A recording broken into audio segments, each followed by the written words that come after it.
We'll continue this remaining DRS options. Before continuing, just review what are the topics we discussed yesterday in the last session. Go to cluster setting and go to edit settings. It is simple terms, HA and DRS, what HA is going to work. If you are planning your environment for any host failure, like if you have 3 or more ESXi hosts, and you are planning to manage for host failure, that in the sense one particular hardware, you need to keep it aside for to configure HA. You need to think about your organization requirement, then only you can configure this HA feature.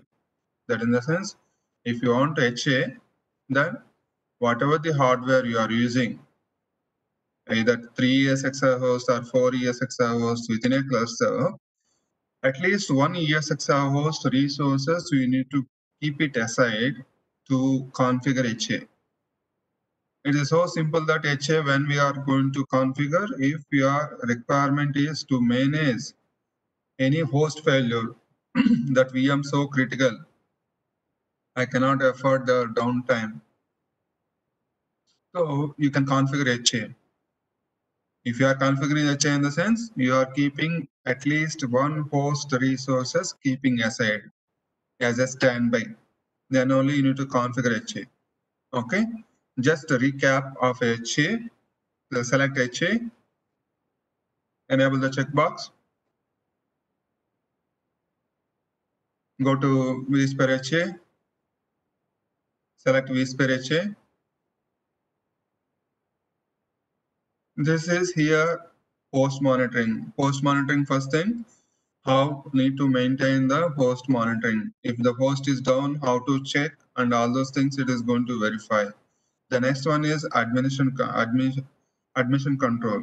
In admission control, what it is going to maintain is it is going to manage the cluster in such a way that it is going to see, can I manage the cluster with one host failure according to the admission control policy setting.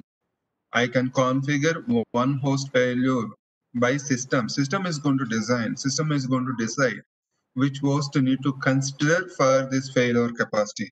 If the first option, if you select the host failure, the cluster tolerate, it is going to, system is going to decide which host I need to select as a standby. As soon as you select, automatically the host, whatever the host resources are using, everything will migrate to another ESXi host and the host will be in a standby mode. Okay, so in HA configuration, by default, one host or two hosts or percentage of resources, you are keeping the resources aside to maintain a failure capacity. Okay, that is the funda here. Generally, cluster, whenever we are going to create a cluster, generally recommended approach is at least 3 hosts within a cluster. That in the sense, one host I need to maintain as a standby resource to manage this HA configuration. How to configure HA? I can configure one host tolerate by system. System is going to decide which host I need to select for a standby thing. Okay. Second thing is that percentage of resources. What is the difference? This one, if I choose a percentage of resources, it is not going to keep any particular host as a standby. For each ESXi host, it is going to maintain a certain percentage of resources. You need to calculate. While calculating this percentage, you need to make sure this percentage is equal to one host failure or two host capacity. You know the capacity of CPU resources, you know the capacity of memory.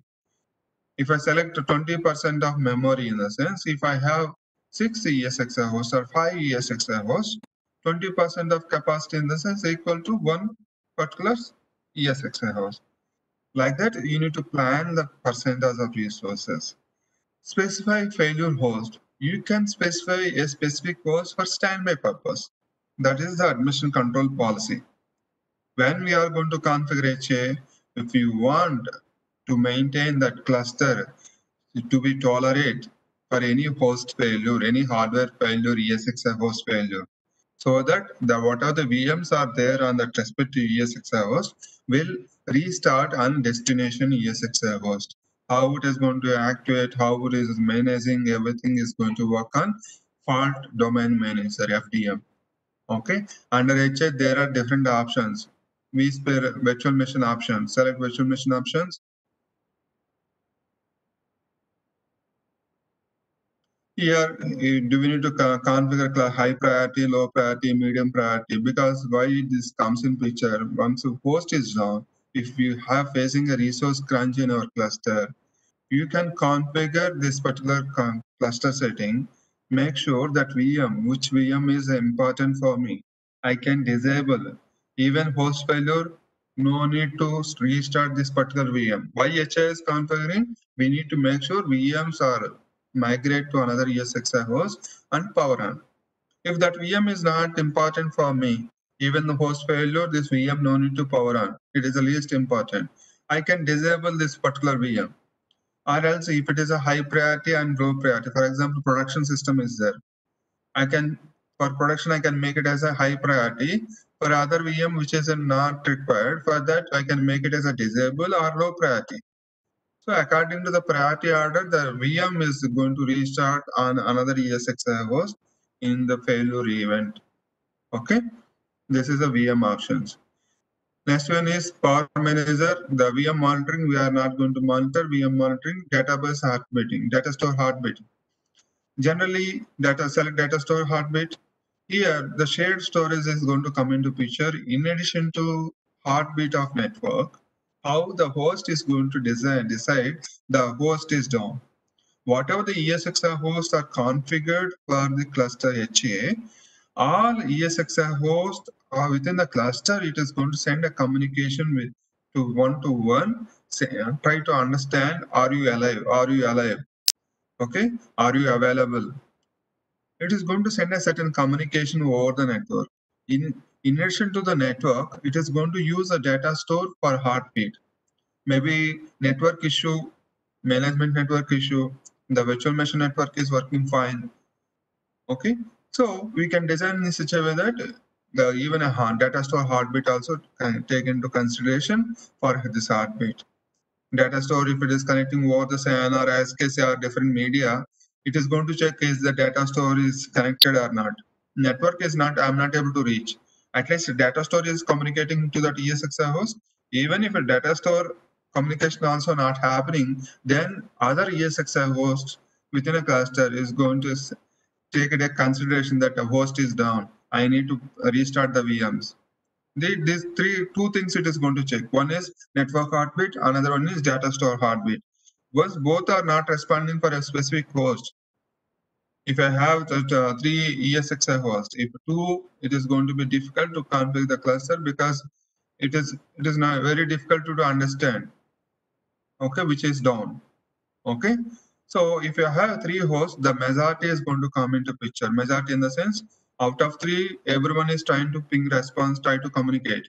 If two hosts are communicating with each other and both hosts are treating that one host not able to reach from the both hosts, then this FDM is going to take a call that they are going to restart VMs on respective host. The better recommended approach is at least minimum 3 ESXi hosts to configure this HA. Okay. Let's go to cluster features.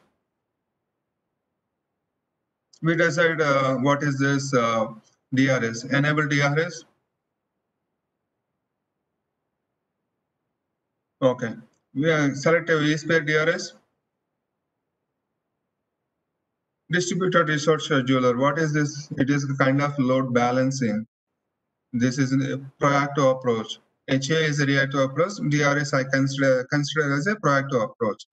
Proactive approach in the sense what it is going to do is if any ESXi host, the VMs are running on certain ESXi host, if that ESXi host having heavy load, high utilized, either memory or CPU resources, if one of the resource is consuming high, then what DRS, the system is going to take consideration, which VM is causing, which VM I need to migrate, and at the same time it is going to check within the cluster which ESXi host is suitable to migrate the VM. Because what is this load balancing? Load balancing is going to consider when the ESXi host having suffering with high resources. Okay, and at the same time, it is going to check which ESXi host is available, ideal resources are available on any other ESXi host within a cluster. And it is going to identify the VM, which VM is a better candidate to migrate from high utilized ESXi host to low utilized ESXi host, and then migrate that particular VM. This is going to happen fully automated process or partially automated or manual. Manual in the sense the DRS is not going to take any action. We have to do manually. You need to monitor the ESXi host performance regularly to take a call.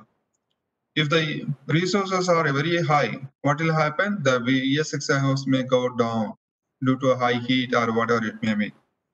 To avoid that, we are taking a proactive approach to migrate the high utilized VMs from one ESXi host to another ESXi host.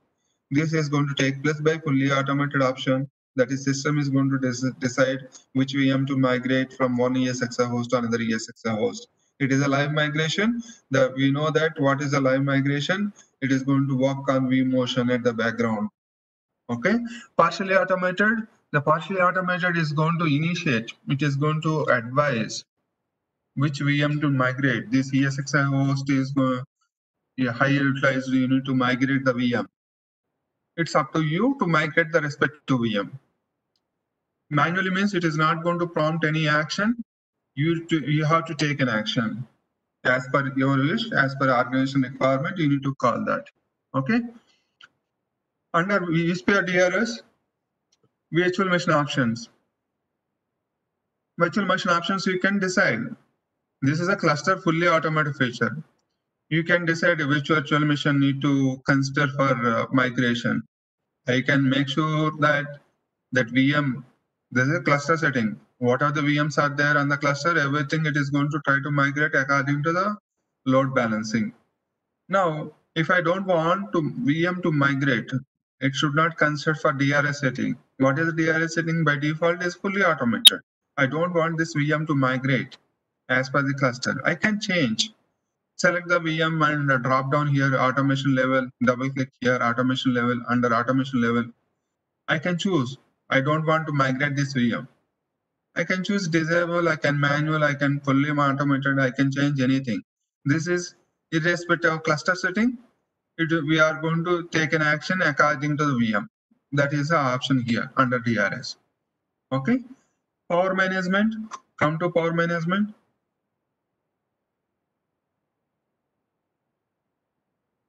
This power management, we are not going to select if any ESXi host within a cluster not performing, not utilized, it is ideal for so long, then this particular power management is going to shut down that ESXi host and then bring back online through wake on LAN option when the resource requirement is required.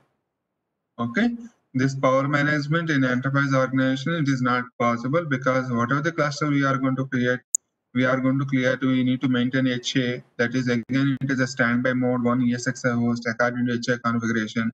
This option is not going to work. If we enable, we need to make sure that a cluster is not running with sufficient VMs, because no VMs load is not there on the respective cluster. Then the power management option comes in. We should not enable without checking hardware compatibility. That is, wake on LAN should be available. Okay, while configuring wake on LAN should be available. Then only this power management is going to take a call to shut down the respective ESXi host in the event of there is no utilization on the respective ESXi host. Okay, come back to host options. Host options, what is this options? Set power management. If you enable power management, then you can configure this power management what to take action. Currently, power management is in disabled state.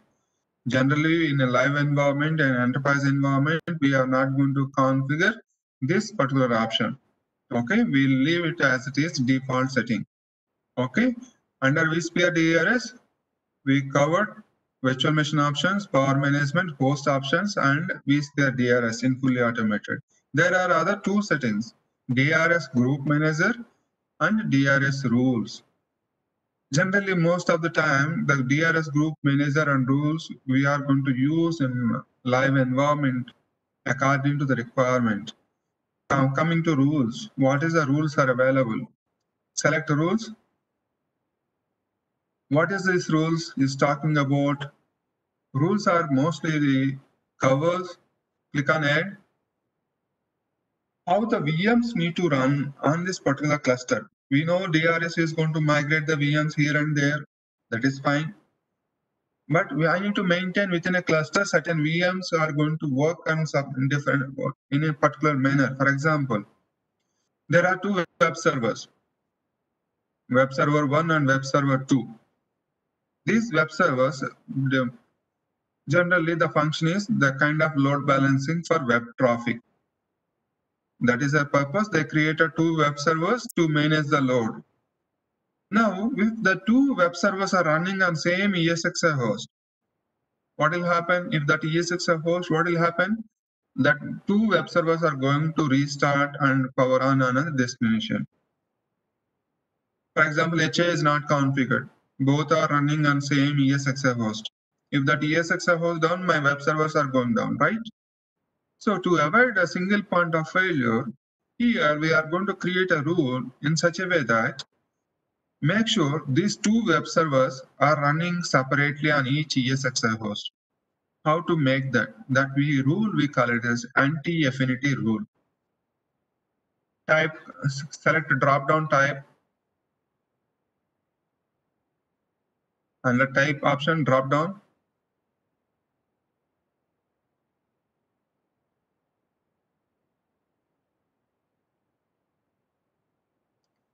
Select type and type a drop-down, select.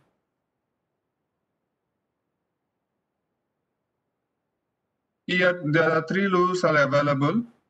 Keep virtual machine together, that affinity rule we call it as. Separate virtual machine, that is we call it as anti-affinity rule. Virtual machine to host in the sense I can choose virtual machines to run on the specific ESXi host. These three options are available. These are the types under rules. So coming to this web server, I am going to configure web servers. I need to make sure these web servers, whatever the web servers are there, if two web servers are there, I need to make sure both web servers should not run on same ESXi host. So what I'm going to select, separate virtual machine. Separate virtual machines if I select and add the VMs. Select a separate virtual machine. Mention the top name as a web server anti-affinity rule. Web server, anti-affinity. Just mention anti-affinity. Now, what I'm going to do is click on add here. I'm going to select web servers. In this case, my web servers are desktop 1 and desktop 3. Select desktop 1 and desktop 3. Currently, this desktop 1 and desktop 3, click on OK. Currently, this desktop 1 and 3 is running on specific ESXi host. For example, only one ESXi host it is going to run.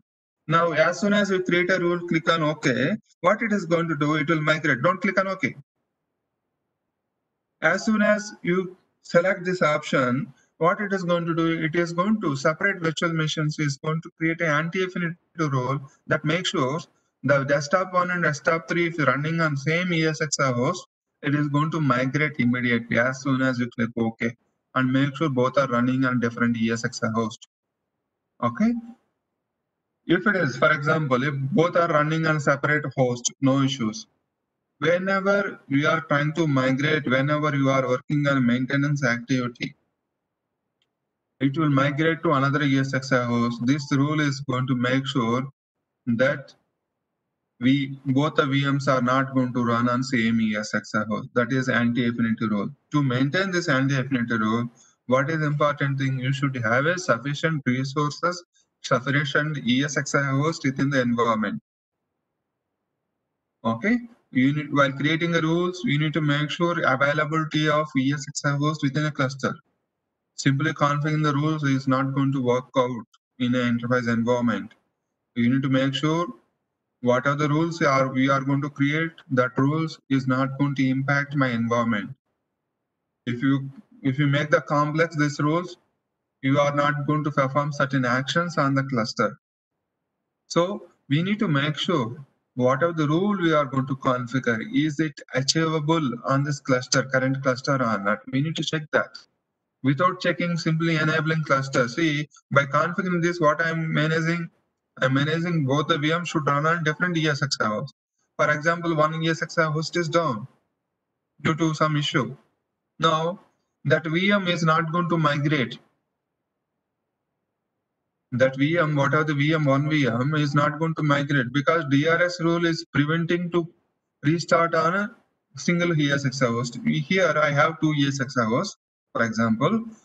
Both ESXi hosts fine. Desktop 1 is running on ESX1. Desktop 3 is running on ESX2. Okay, my rule is achieved. Anti-affinity rule is achieved. That's fine. Now, as per HA, if the ESXi host is down, whatever the VMs are running on that ESXi host will restart on another ESXi host. That in the sense, for example, ESXi host is down, some hardware issue. Now, what are the VMs are there? According to HA, all VMs need to power on ESX2. But because of this rule, what is this rule? It is anti-affinity. It should not should not run on the same host. Because of this rule, the desktop one is not going to power on. Even if you try to power on, so you are going to get an error stating that DRS rule is preventing to power on. Okay, so you need to configure rules in such a way that we need to achieve the desired requirement. Simply configuring rule is going to make it a complex. Okay, HA when we need to configure, DRS when we need to configure, we need to think about before configuring, is it available, is sufficient resources are available or not. Okay, this is anti-affinity rule. Affinity rule, drop down the affinity rule. When this is going to come into picture, affinity rule, in the organization generally, in enterprise environment, keep virtual machines together. Keep virtual machines together in the sense, both VMs should be there, should be run on same. For example, if one ESXi host is down, let it down, both the VMs let it down. No issues. If that one-to-one, both are required to perform the function. So if the DB server is there, then only web server is going to work. If the DB server is running on another ESXi host, web server is running on another ESXi host.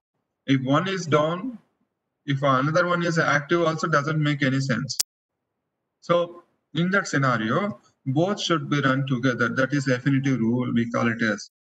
Whenever there is a migration is going to happen, both are need to migrate to the same host. Then we are going to configure this affinity rule. Because if it is DRS is trying to migrate one of the VM, that VM is dependent on one particular other VM. So both are required to migrate wherever it is possible. So this affinity rule is going to take in, even one VM is trying to migrate, it is going to migrate other VM as well. It is going to make sure both are running on same host. Okay, that is affinity rule. What is that? Virtual machines to host virtual machines. I can design, I can decide. It is my requirement. These virtual machines need to run only specific host. That is the virtual machine to host option. The system is not going to design. System is not going to DRS. DRS, what is the DRS is going to do? DRS is going to migrate according to load issues. And there is a virtual machine option. I can disable fully automatic manually. That is one thing. Now here, virtual machines to host only. In virtual machine options, if I disable, that is equivalent to, it is not going to migrate. If I disable DRS option on a specific VM, if I choose a disable, the DRS is not going to consider, it is not going to migrate that VM. Okay, that is under virtual machine options. Coming to here, virtual machines to host. That virtual machine Whatever the virtual machine is selected, select virtual machine, host. Here, virtual machines to host. Here, the groups are going to come into picture. What the VMs, okay? Is there any group? Is there a cluster by a group, VM group? I need to define the groups. I'll come to this topic in next topic, okay? What is this going to do? What are the VMs we are going to decide that VMs need to run on a specific ESXi host? Okay, I can define that rule as well. Okay, this anti-affinity rule, this is a place. Now DRS group manager, I am going to create a DRS group manager. Select DRS group manager on the top. See here, I'm going to create a rules groups actually. That group, for example, I'm going to create a group under virtual machine DRS groups. Select add. Select desktop 1 and desktop 3. Click on arrow. Moving that VMs, I'm going to create a group run that web servers, that application name, web application, web servers, I name it as a web servers. This is a group. This desktop 1 and desktop 3, there's a group. Okay, click OK.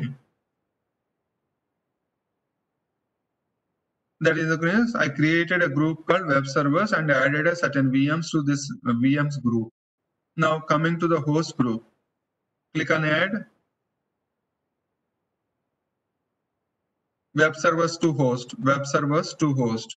Web servers I need to run on a specific host. Okay, web servers need to run only this ESXi host. Okay, I'm going to select ESX host 1. Click on add. That in the sense, what I'm going to do, I created a group and I created a VM group. Now I can design VMs to group host, VMs to host, like that. I'm going to see that. Click OK. These two groups are created. One is VM group created, another one is host group created. Now what I'm going to do is click OK, go to rules. Don't click on OK. Click on rules. Now virtual machines to host. Now see, what is this? Cluster VM group. What is a cluster VM group? Whatever the web servers are there in that group servers only go to cluster host group. Drop down is only one group we created. That in the sense, desktop 1 and desktop 3 is going to run only that respective group. Must run on host group. See, drop down there. What is the options are going to come below, middle one. See here, must run on a host group, should run on a host group, must not run on a host group, should not run on a host group. What is must, what is should? Should is going to consider as if it is available. Must is going to consider as a without any exceptions, it has to run. Must run, must not run. Should run, should not run. Should not is going to consider as a according to availability option. See, these DRS rules and DRS groups, if you have a clear insight, clear understanding how it is going to work, then it is a better option to configure in it and achieve desired results. If you are not sure what it is going to do and how it is going to behave, what will happen is it is going to impact the cluster balance, cluster feature. You are going to make the complex. Okay, yeah, how HA is going to configure, what DRS is going to configure. There should not be any conflict with HA and DRS.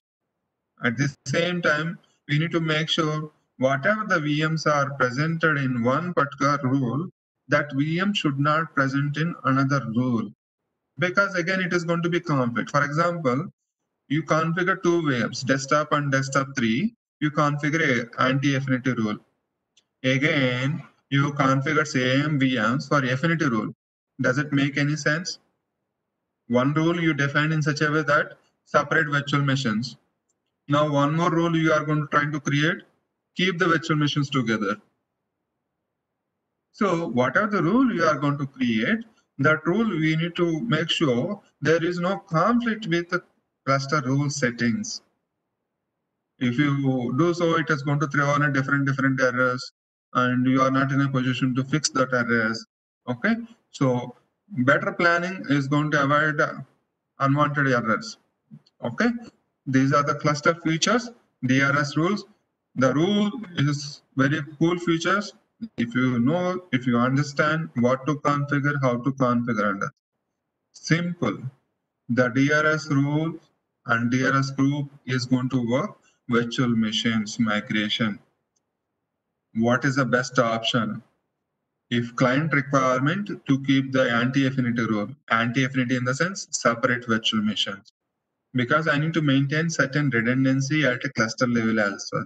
Because both VMs are running on same ESXi host. If some issue with that ESXi host, my application is should not impact.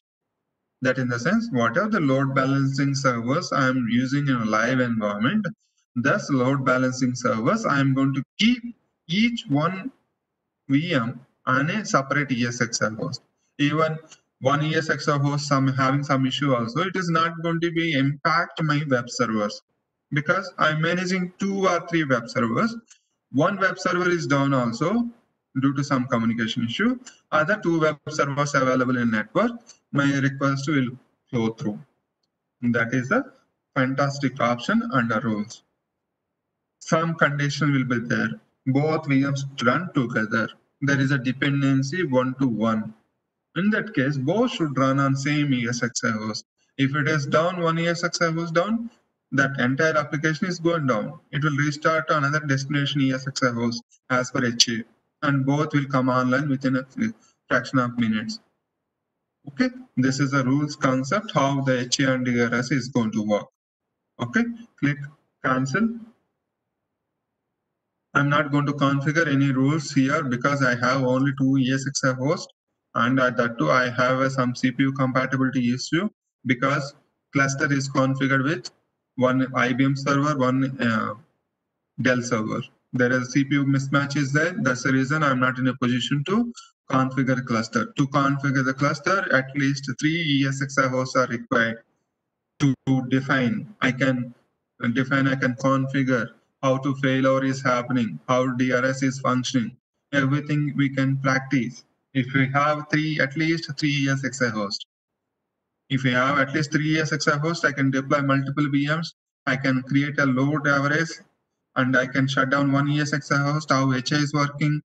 If the ESXi host is utilizing high, I can take multiple VMs deployment. Definitely the utilization will be more. Then what will happen? The DRS is going to come into picture and migrate the VMs. If more ESXi hosts are available, I can configure rules, how the rules are my acting. That everything is going to depend upon DRS is fully depend upon vMotion. If vMotion is not working, you know that what is vMotion requirements. Okay. How to configure vMotion, what are the prerequisites, how the VM is going to migrate, everything. DRS is completely depends upon vMotion. If the vMotion is not working, if the cluster is not configured properly, then what are the rules, what are the settings you are going to configure, those things are not going to work as expected. Okay, this is all about the cluster features. If you enable cluster features as a cool feature, you are going to get a max benefits by enabling the cluster. Okay. Next topic is P2V and V2V. What is P2V and V2V?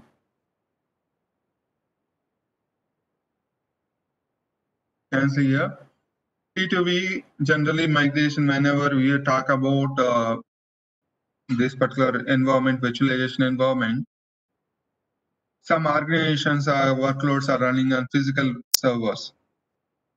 So they want to make all servers on a virtualization environment. Then then we need a migration. Migration in the sense whatever the server is running on physical host, that physical server need to migrate to make it as a virtual. I don't want a physical server. Then the concept comes in physical to virtual migration. How to make this happen? How to do this action? We have plenty of tools available we need to make sure what environment we are running. For example, I am running an VMware environment. Now, to this VMware environment, I need to migrate all physical hosts. So there is a tool available in VMware, that is VMware Standalone Converter. VMware Standalone Converter, VMware Converter. If you go and search internet, opens a browser and VMware Standalone Converter, you can find that converter tool. What it is going to do is, it is going to check all the compatibility. Is that particular, for example, you selected one physical server that is running with Windows 2012 or Windows 2008 or Windows 2008 3 or 1. Okay, what is going to happen is here, as soon as VMware Standalone Converter, it is a tool. Open web browser.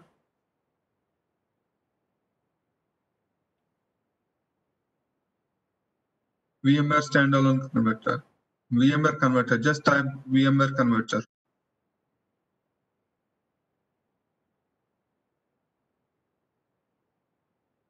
Yeah, converter. Just we can download this converter to, okay, see here, VMware vCenter converter P2V, virtual machine converter. Okay, that in the sense what it is going to do is, it is going to migrate a physical server to virtual environment, that is physical to virtual. What is the tool is required? A converter tool. It could be VMware converter, it could be plate spin, or different tools are available, and you need to search what is the right tool to migrate my physical loads to the virtual environment. There is a clear options how it is going to perform migration, what is the requirement.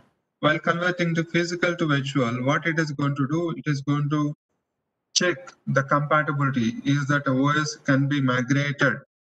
Okay, what are the checks we need to do after the migration? This all the things are comes under migration. Okay, what is going to check? Let me share my screen.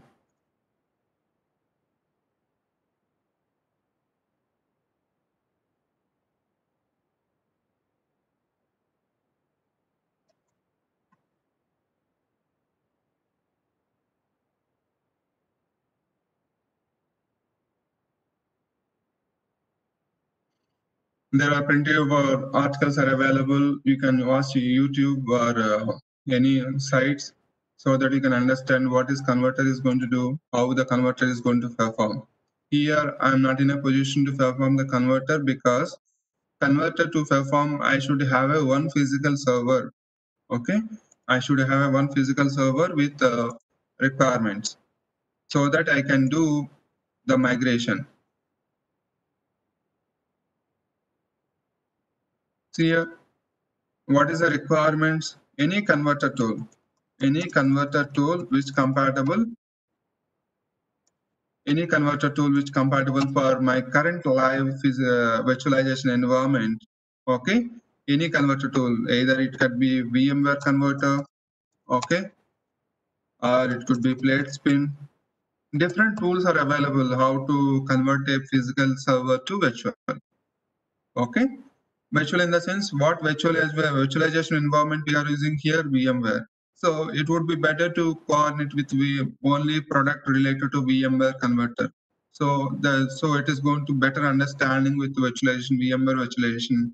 What is a compatible? It is going to decide, is it compatible or not. What it is going to do is VMware standalone converter.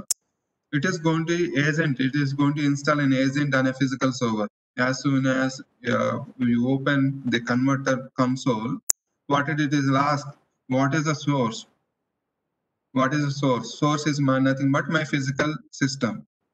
Okay, so to establish communication, what it is required to establish communication, both source and destination should be on a communication, that is network. Okay, what the VMware console, you can install any operating system like Windows 2008 R2 or a desktop system. Anywhere you can install VMware converter. What is this VMware converter is going to do? As soon as you open a console, it is going to connect the source, that physical machine. Source is my physical machine, and understand it is going to install an agent. That VMware converter agent, it is going to install on a physical system, and that agent is going to collect all the details of the particular physical system. What is the CPU? What is the memory? What is the operating system? What is the architecture? What is the network setting? Everything it is going to capture. And the next option, it will ask destination, where to migrate. Destination here, it is my vCenter server. It will ask for credentials, vCenter server credentials. So once we enter vCenter credentials, which cluster you need to create a VM for this physical host. Just I need going to select a VM name and then proceed next option. This agent is going to work on a destination and source according to the requirements and collect the details and place that information. Okay, this is P2V. How it is going to work? It is depends upon the agent, and it is going to pre-request is what is a pre-request? Both source and destination, both source and destination should be on network. Okay. Next one is you should have a admin credentials. What? Because the agent is going to install an agent and collect all the information. Without admin credentials on source server, admin credentials on source. So it is going to install agent. That installing agent, it requires admin privileges to collect all the details. What is the disk size? What is the operating system? What is the application? Everything it is going to collect. Okay. Anyhow, we are going to create a virtual machine. Once the source is connected, we are going to create a VM.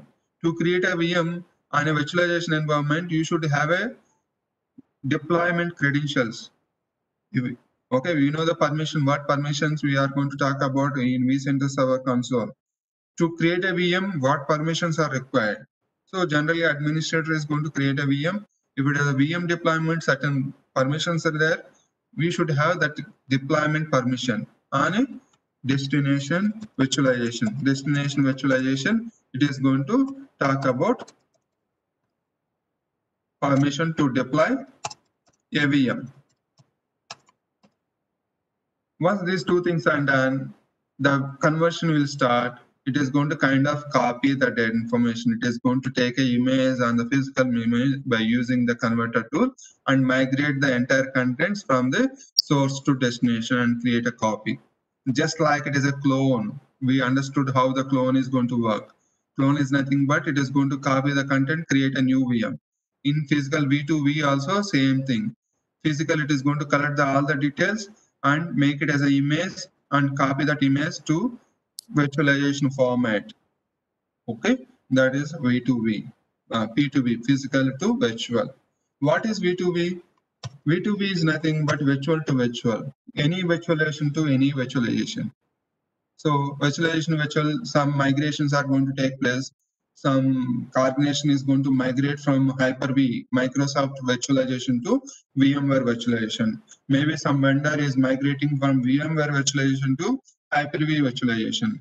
Thus, migration is required. How to migrate the workloads between one virtualization to another virtualization platform.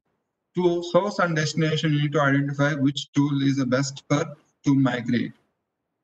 Okay, so according to the requirement, we need to select the tool. For example, you are migrating from VMware to Hyper-V because cost benefits or some benefits, you are migrating from VMware to Hyper-V. So you need to check Hyper-V compatibility, any tool is there. Is the Microsoft is providing any converter tool. So you need to configure that tool and provide the source and destination credentials. Both should be on the same network communication. The network is going to design in such a way that to migrate this action. Okay. Generally, whenever migration is going to happen, you need to see what is a tool is compatible, source and destination requirement. You need to go with that particular tool only for better migration. Okay. If it is a physical to virtual, you know only one virtualization layer. According to virtualization, for example, I am using Hyper-V, Microsoft virtualization. What is the best tool for Microsoft virtualization from P2V? Physical to virtual migration. So I need to consider their Microsoft tool. If I should not go for VMware converter there. My virtualization is Microsoft. I should not go with VMware converter because some compatibility issue. So according to my requirement, I need to choose my converter tool. It could be P2V. P2V comes in certain requirements, physical to virtual migration. Some conversions, migrations are going to take into place consideration their one virtualization to another virtualization. It could be anything. VMware to Hyper-V, Hyper-V to VMware, or Citrix to Hyper-V. Here V2V, any virtualization to any virtualization. We need to choose what is my source, what is the destination for both, which tool is compatible. According to that, we need to take a consideration and implement the tool and then migrate. That's it. So simple. What is for every migration is a basic requirement. Okay. Both source or destination should be on same network. You should have admin credentials, the respective credentials to work on the respective things. Okay.